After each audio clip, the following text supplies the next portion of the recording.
Hello and welcome. Take a moment to get comfortable. Let your body settle.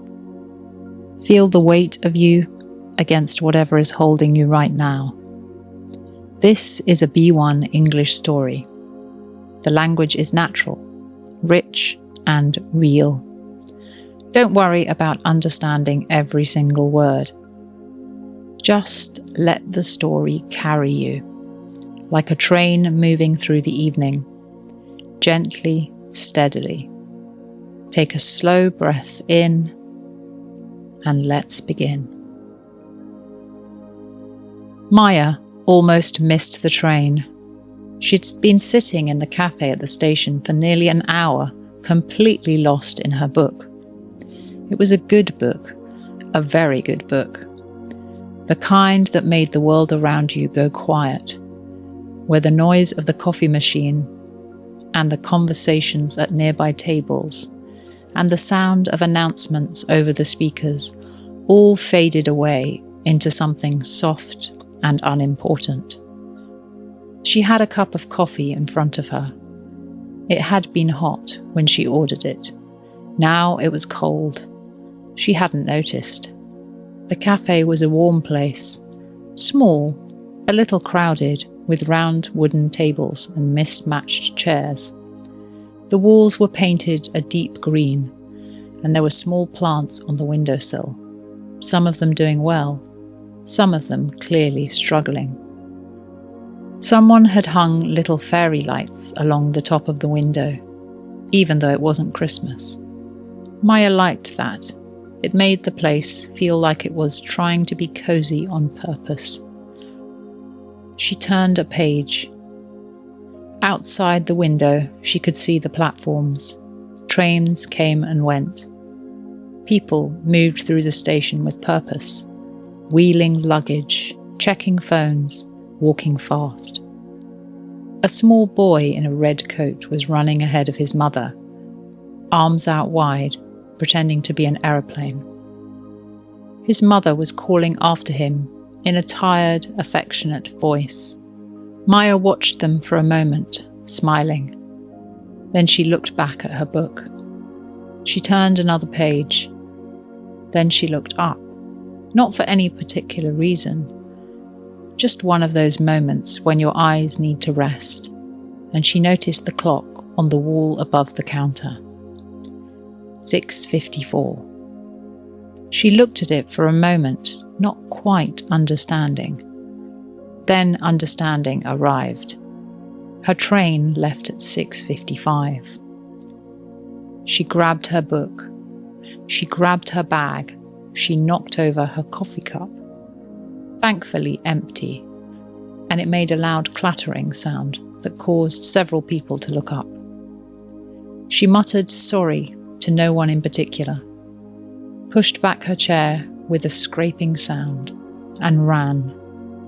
She ran through the cafe, past the counter where a young man was wiping down the coffee machine, past the small display of sandwiches wrapped in plastic, and out through the swinging, creaking doors onto the station platform.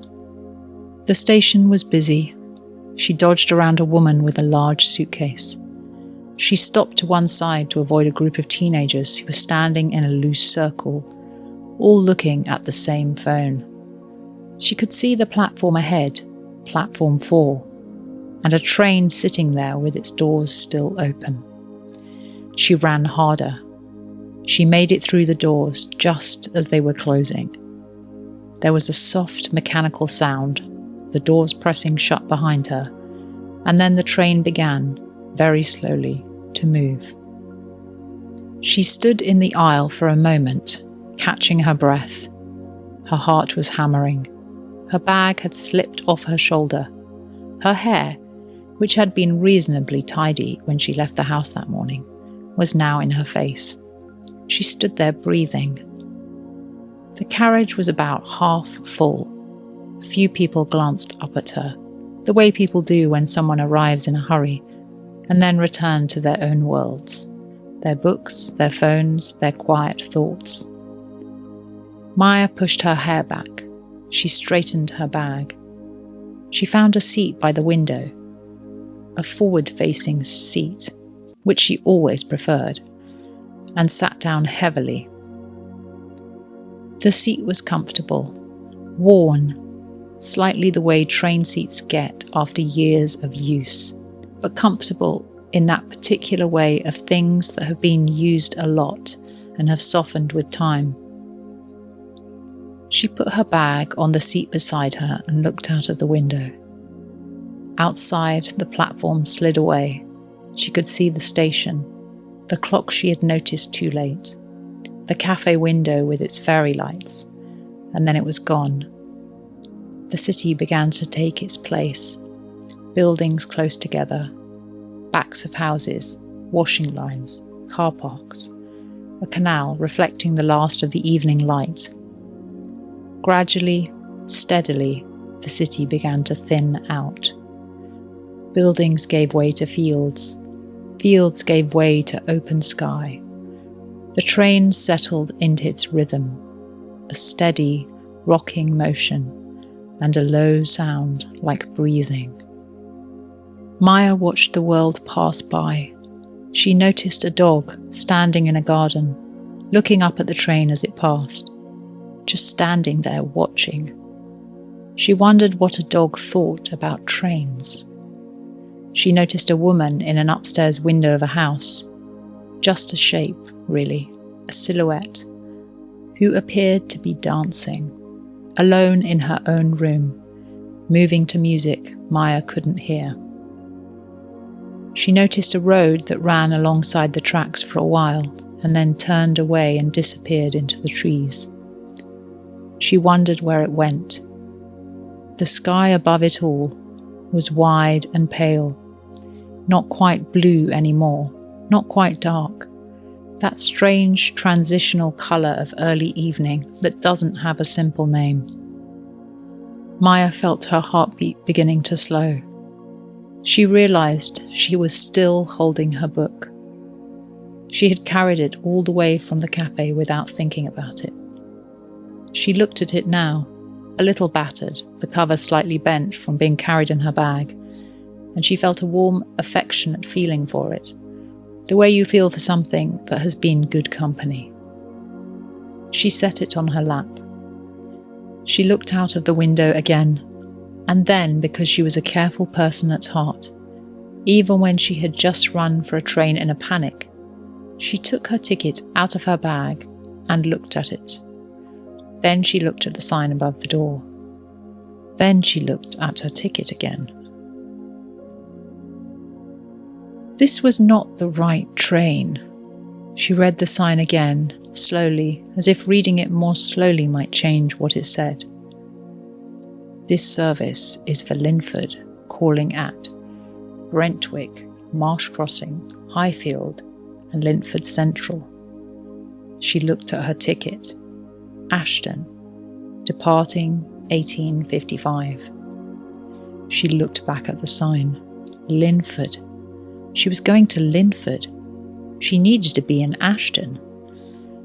Linford was, she tried to remember her geography, east. East and a little north. Not where she was going at all. For a moment she felt a wave of panic rise in her chest. It started somewhere around her stomach and moved upward, that cold, tight feeling of having made a mistake that you cannot immediately fix. She was supposed to meet her sister.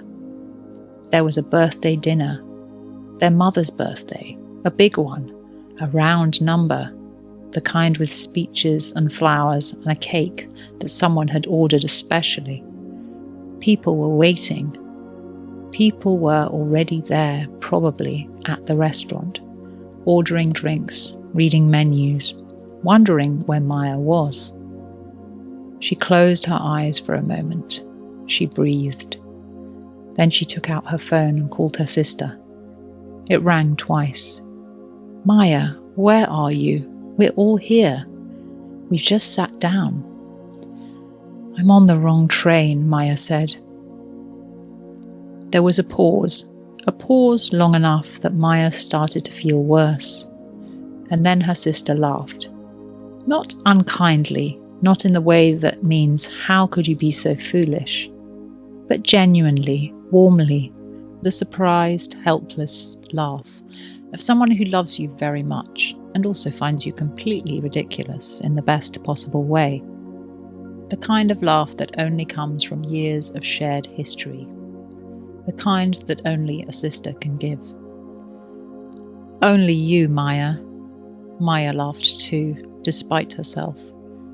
She hadn't expected to. She had been braced for frustration, for guilt, for the cold feeling of having let people down.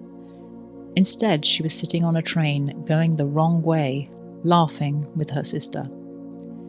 Is Mum very angry? Mum doesn't know yet. I'll tell her you're on your way. What happened? I was reading, Maya said. Another laugh. Of course you were. I'll find another train. I'll be there as soon as I can. Save me something to eat. I'll save you some cake, her sister said. That's the important part. That is the important part, Maya agreed. She hung up. She looked out of the window. The evening sky was something else entirely now.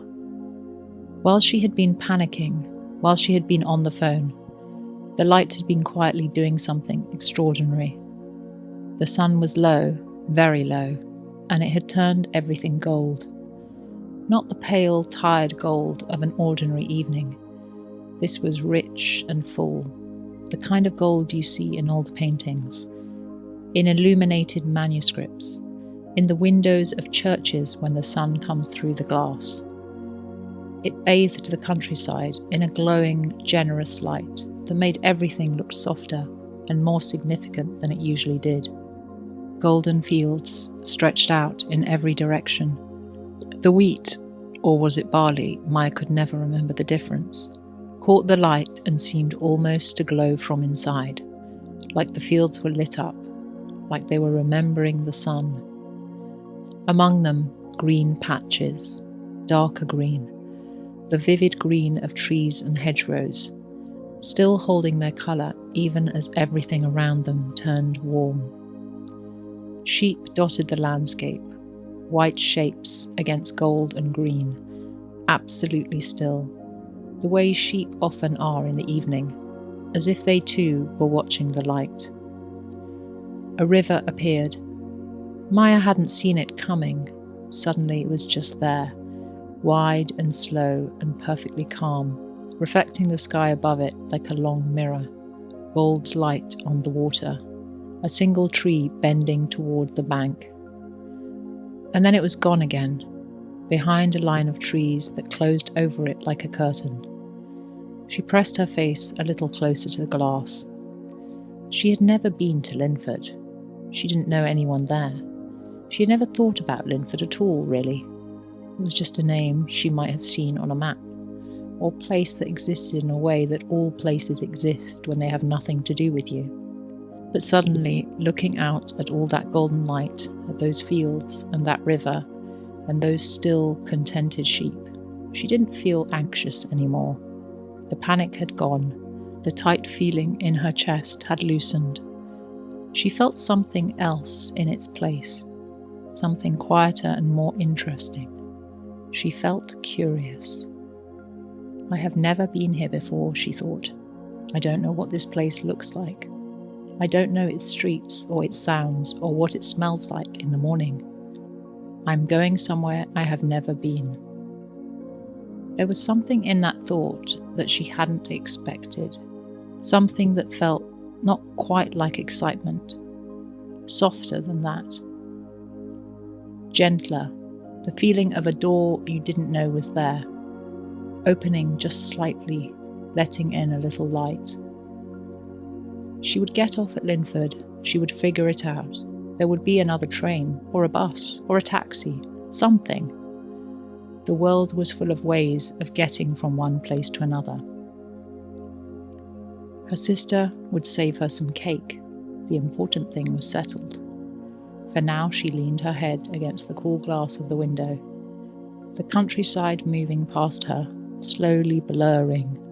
the golden fields becoming a soft wash of colour. She let it blur. The carriage was quiet, not silent. There was the steady sound of the train itself, that rocking, rhythmic motion and the low hum of the engine. But quiet in the particular way of train carriages in the evening, when people have settled in and stopped moving and are each inside their own small world. A man across the aisle was reading a newspaper. He was older, grey-haired, with a neat beard and reading glasses that had slipped slightly down his nose. He turned a page with careful, deliberate movements. He had done this before. He was comfortable here. A little girl, 2 seats ahead, was drawing something in a notebook. Her tongue was sticking out slightly in concentration, just the tip of it, pressed against her lower lip. She had a set of coloured pencils in a tin beside her, and she chose each one very carefully, holding them up to the light before she decided.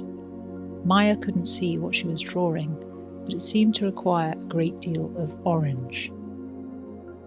Across from the little girl, an elderly woman was knitting. Her needles made a soft, rhythmic clicking sound that somehow fitted perfectly with the rhythm of the train. Click, click, click.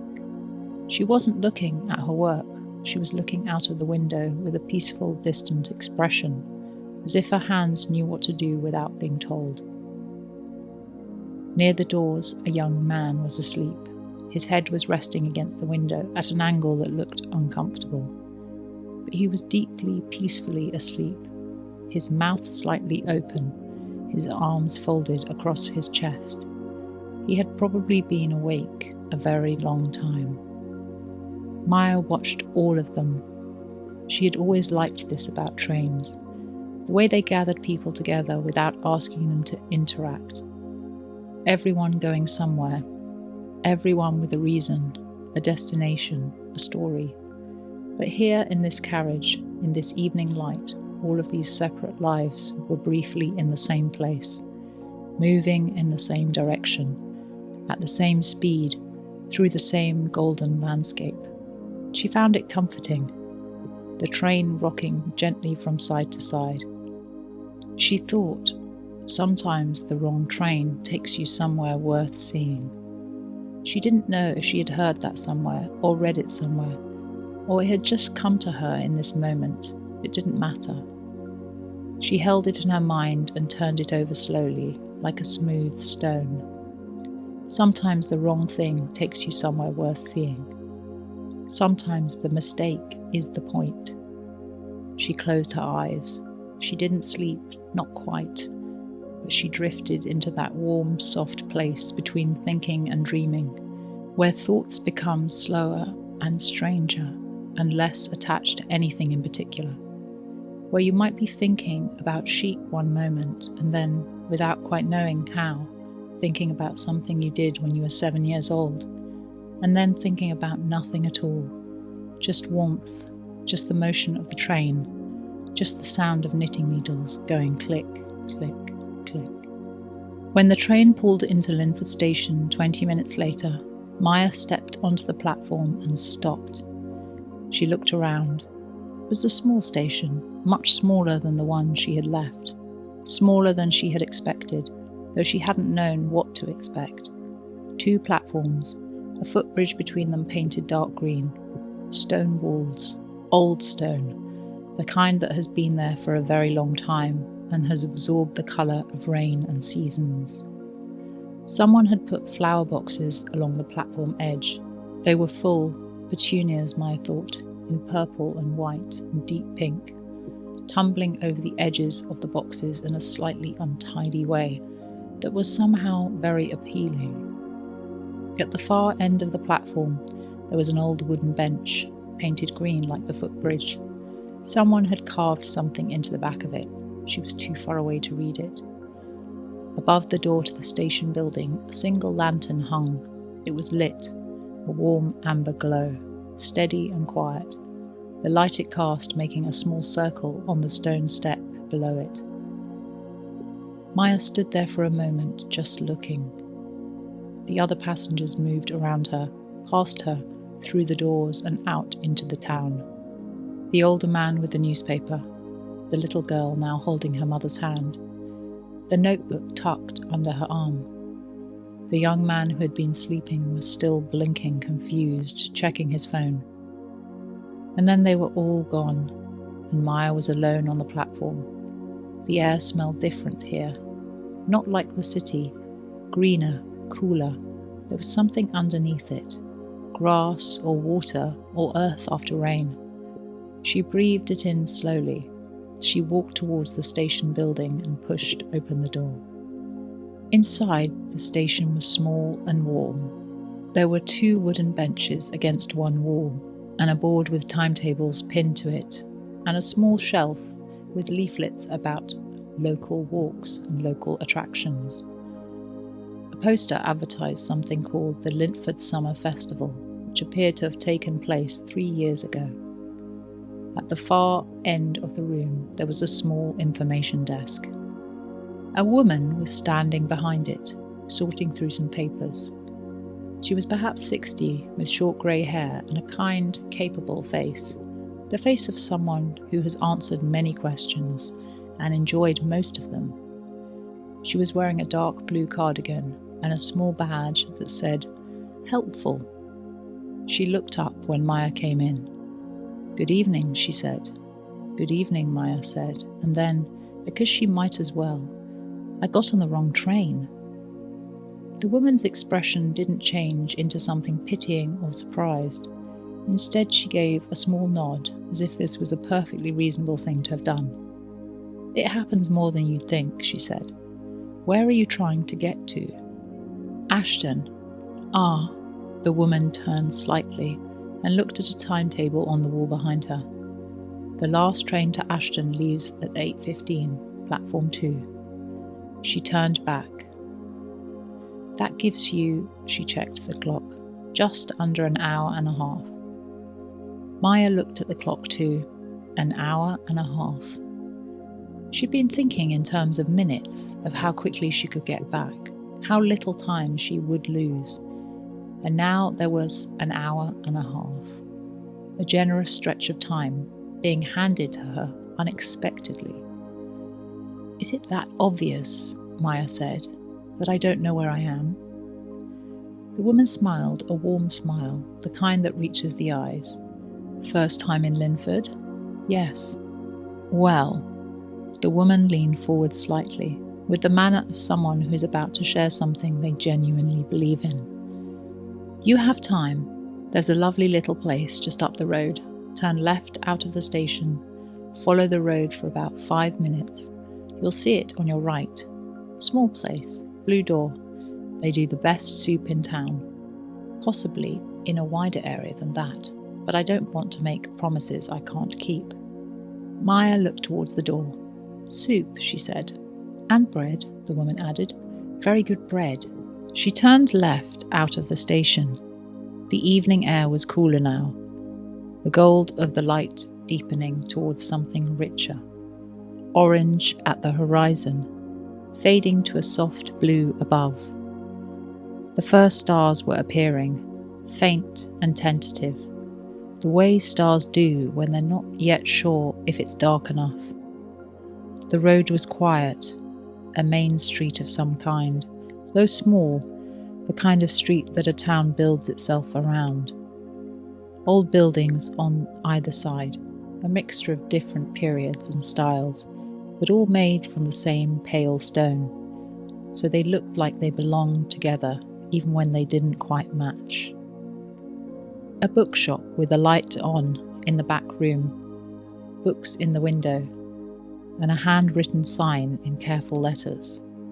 "We are open until 7. Come in." Maya looked at it as she passed. She was tempted. She was always tempted by bookshops. But she kept walking. A small grocery just closing, the owner pulling a display of fruit and vegetables in from the outside, stacking the crates with practiced efficiency. A pub, its doors open, warm light and conversation spilling out onto the pavement. The sound of laughter from inside. the smell of something being cooked. And then, just as the woman had said, a small place on the right, a blue door, a small sign above it, letters in an old-fashioned style. The lamp. Light in the window, warm and golden and steady, like the lantern above the station door. She could see through the window, tables with candles on them, a few people eating, talking gently, leaning toward each other in the particular way of people who are having a good conversation. A young man behind a counter who appeared to be writing something. A blackboard on the wall with the menu chalked on it.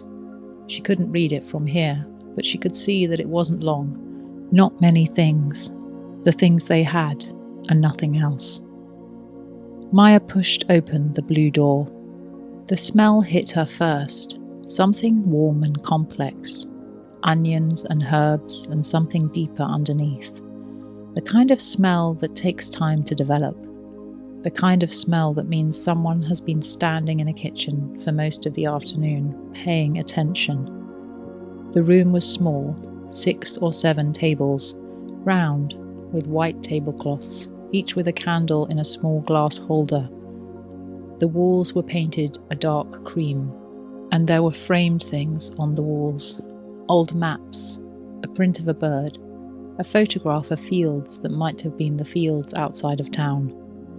The floor was stone, the same pale stone on the street outside, and it was slightly uneven, the way very old floors are. A woman in an apron came from the back. She was young, younger than Maya, with dark hair pinned up and flour on her forearm. "Just you?" she said, not unkindly. "Just me," Maya said. "I'm catching the 8:15. Is that enough time?" "More than enough."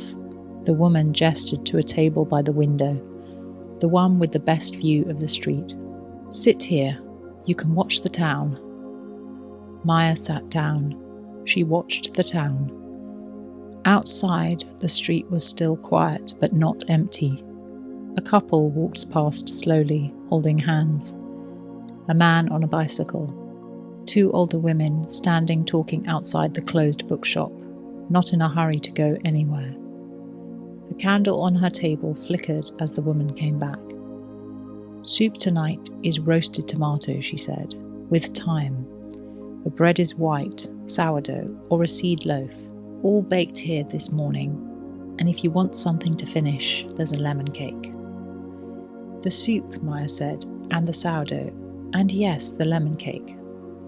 The woman smiled and went back to the kitchen. Maya looked around the room. At the table in the corner, an older man was eating alone, reading a book. He was completely absorbed in it. She recognized the posture, the particular angle of the body that means, "I am not here, I am in the book." She felt a kinship with him. At the table in the center, a family of 4 was eating dinner. 2 parents, 2 children, maybe 8 and 10 years old. The younger child was telling a story with great animation, both hands moving, eyes wide. The older child was pretending not to be interested, but clearly was. The parents were watching with the warm, comfortable attention of people who have seen this before and hope to see it many more times. Maya noticed all of this, and then she took out her book. She didn't open it, she just held it in her hands for a moment, feeling the familiar weight of it, the worn edges. She thought about the cafe at the station where she'd been sitting an hour ago, or less than an hour, although it felt further than that, and how she had been so absorbed in the book that she had missed her train. She thought, if I had not missed my train, I would not be here. She would be in Ashton, at a restaurant she had been to before, eating food she already knew, which would have been lovely, which she was looking forward to still. She would get there. She would have her cake. She would sit with her mother and her sister and all the people who were waiting for her. But she would not have seen the golden fields from the window. She would not have walked down this street in this town. She would not be sitting at this table with this candle, smelling this soup. She opened her book. She read 2 pages. Then the soup arrived. It was, and she thought this clearly and without exaggeration, one of the best things she had eaten in a very long time. Not complicated, not fancy, just soup, but soup made with care and time and the right amount of everything. Roasted tomatoes, deep and rich and slightly smoky. The thyme, not too much, just enough. The way herbs are when someone knows what they're doing. The bread was warm and had a proper crust, the kind that makes a sound when you break it. She broke it and dipped it in the soup. She ate slowly. She looked out of the window. The light had changed again while she was inside. The last of the orange had gone from the horizon. The sky was a deep, soft blue now, the blue of early night, before the full dark settles in. The streetlights had come on, and they gave the stone buildings a different warmth than the sun had, yellower, more concentrated, making the dark between them darker. A cat appeared on the pavement outside. A grey cat, not in a hurry, moving the way cats move when they are going somewhere they've decided to go, for reasons that have nothing to do with anyone else. It sat down for a moment in the light of the nearest street lamp. It looked around with a calm, assessing gaze. Then it stood up and walked on. Maya watched it go. She finished her soup. She finished her bread. She sat with the empty bowl in front of her for a while, feeling the warmth of it, the warmth of the food, the warmth of the room, the warmth of the candle. She thought about her mother's birthday. She hoped they were having a good time. She was fairly sure they were. Her sister was there, and her sister was always good at making celebrations feel like celebrations. She would be there soon, but right now she was here. The lemon cake came. It was exactly right. Not too sweet, with a clean, sharp edge from the lemon that kept it honest. She ate it slowly in small pieces, making it last. She left a good tip. She always left a good tip in small places that deserved it. She put on her coat. She said thank you to the woman who was back behind the counter. The train is at 8:15, the woman said. You have about 10 minutes. Turn right out of the door. I know, Maya said, thank you, for all of it. The woman looked at her for a moment with a small, warm expression that said, I understand what you mean, even though Maya had only said 3 words. Maya pushed open the blue door and stepped back out into the night. The street was quieter now. The couple who had been walking were gone. The older women outside the bookshop were gone. The pub was warmer and louder than before, its lights spilling further across the pavement in the dark. She walked back up the road. The stone buildings on either side were beautiful in the dark, she thought, perhaps more beautiful than in the light, because in the dark you couldn't see the small imperfections, only the shapes and the stone and the glow of the lit windows. She reached the station. The woman at the information desk looked up and smiled when she came in. How was the soup? You were right, Maya said. The woman looked satisfied. I'm always right about soup. Maya went through to platform 2. She was the only person on the platform. She sat down on a wooden bench, a different one from the earlier bench, but painted the same green, and looked up. The sky above the station was very dark now and full of stars. Not the partial sky she saw from the city, where the light from the streets and buildings washed out most of the stars and left only the brightest. This was a different sky, more complete, stars from one edge to the other, in different sizes and different brightnesses, the Milky Way visible as a faint smear of light across the middle. She looked at it for a long time. She thought about all the people who had stood in places like this one, small stations, small towns, somewhere between one place and another, and looked up at exactly this sky. A long chain of people stretching back through time, She thought about the little girl on the train who had been drawing something that required a great deal of orange. She thought about the elderly woman and her knitting needles, click, click, click, her hands knowing what to do without being told. She thought about the young man asleep against the window, going somewhere in his dreams. She thought about the cat. Somewhere, a door opened and closed, and she could hear very faintly the sound of music from the pub up the road. Something slow and warm and indistinct, just the feeling of music rather than any particular tune. In the distance she could see a light, moving towards her, growing slowly brighter. The train came in quietly, not the rush of a big city train, a gentler arrival. A train that knew this station, that had come here many times before, that wasn't in a hurry. It stopped. The doors opened. Maya picked up her bag, picked up her book, and stepped onto the train. The carriage was warm and nearly empty. She found a seat by the window, forward-facing, the way she always preferred, and settled in. The doors closed. The train began to move. She watched Linford slide away behind her. The platform, the flower boxes, the lantern above the door, the stone wall of the station, and above it the rooftop of the lamp, with its blue door, and above that the stars. And then the town was gone. Fields again, dark now, barely visible, just shapes against a slightly lighter sky. A farmhouse with one lit window, a road crossing the track, its lights red, waiting for the train to pass. And then the train had passed, and the road was behind her, and she was moving through the dark countryside towards Ashton. She opened her book. She read a page, then she put it down again and looked out of the window.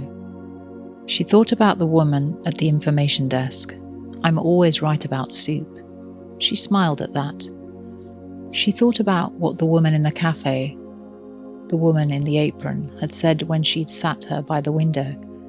You can watch the town, as if watching was something worth doing, as if being still and looking was its own kind of activity, its own reward. Maya thought, I don't do that enough. Not just watching towns, watching anything, being somewhere and simply looking at it, being in it, not trying to get somewhere else, or finish something, or make sure she hadn't missed anything. Just here, just now. The train rocked gently. The window was cool against the side of her face when she leaned her head against it. Outside, a field, a line of trees, the sky. She thought about her mother's birthday, the round number, the restaurant where everyone was gathered. She thought about her sister's laugh on the phone. "Only you, Maya." Said with love, said the way you can only say things to someone you have known your whole life. She thought, I'm almost there. And she felt the warmth of that. Not the anxiety she had felt earlier, the tightness, the guilt, the cold panic of the wrong train. That was gone. In its place was something softer. The anticipation of arriving somewhere that has people in it who are waiting for you. The knowledge that there is cake. The train moved through the dark. Maya closed her eyes. She didn't sleep, not quite, but she drifted. The way she had drifted on the first train, between thinking and dreaming. Only now she felt lighter than she had before, as if the evening had taken something heavy from her without her noticing, and left something else in its place. Something like peace, something like gratitude, though she couldn't quite have said what for. For the golden fields, maybe. For the soup. For the woman who was always right about soup. For the stars above a small station in a town she had never been to. For her sister's laugh. For the wrong train that had taken her somewhere worth seeing. The train slowed. She felt it before she heard it. The gentle shift in rhythm. The change in the rocking. The beginning of arrival. Lights outside the window now. A platform. Ashton Station, bright and familiar, the station she'd been heading for all along. She opened her eyes. She picked up her bag. She picked up her book. The doors opened, and Maya stepped out onto the right platform, in the right place, at exactly the right time, smiling in a way that had nothing to do with being on time, and everything to do with the kind of evening she had just had. Maya got on the wrong train. But she didn't panic. She looked out of the window, bathing the countryside in a glowing light. She walked through a small town she had never seen. She ate soup in a room full of candlelight. She looked up at a sky full of stars. She thought, sometimes the wrong train takes you somewhere worth seeing.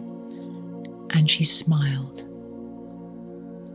Let your body feel heavy now, like a train slowing down, gently, gradually, coming to rest. You have been carried this evening through golden fields, through quiet towns, under open skies. Let all of that settle around you, soft and warm.